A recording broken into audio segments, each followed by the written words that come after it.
Hey everybody, it's Barry Chandler here from thebarblogger.com, and in this video I'm going to talk about why you need to start tracking your credit notes. If you're a frequent visitor to this blog, if you've been watching my videos in the past, you'll know that I'm big on weighing items that are delivered to your bar, your restaurant by weight. If you order items by weight, you weigh them when they're delivered. If you order items by unit, you count them when they're delivered as well. So I've come across more cases than not when I work with restaurants who have an early morning operation, like a breakfast operation. Deliveries often occur at the same time. If you haven't told your suppliers, your vendors, do not deliver at this time, they will often come the same time as breakfast. It's a busy time, there's one chef on duty, maybe it's very difficult to count everything and to weigh everything. However, I suggest first you schedule your deliveries when there's somebody available who can actually weigh your produce. If you're ordering a lot of fruits, a lot of vegetables, a lot of expensive meats and shellfish, you're going to need to know that what's on your invoice is exactly what you're receiving.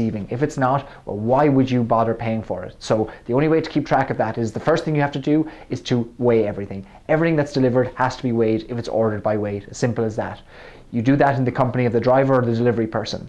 As soon as you weigh it, you compare it to the invoice and you check to see if it's exactly the same. If it's not, you show it to the driver and you agree upon it that you're making changes on the invoice there and then, okay? And you get a copy of those changes. And what you do with those changes is you keep a record of them in your credit note tracking sheet. If you don't have a credit note tracking sheet, there's one below this video. You can download it and implement it in your business straight away. And what you do with this is that you could have, in your credit note tracking sheet, there may be 20 lines that details every difference between the invoice and what was actually delivered. And you keep a record of this and you pass it along to your accounts payable. If that's you, then you have it when the invoice comes to compare it, or your accounts payable people can check to make sure that they're only paying for what was received and they can compare it against your sheet. This is a really simple way to track and make sure that you're getting credit for what was not delivered to you. Because nobody's going to want to pay for produce or for expensive meats or shellfish or fish that was not delivered fully. So be on top of it. Use the credit note tracking sheet. You'll find it below here.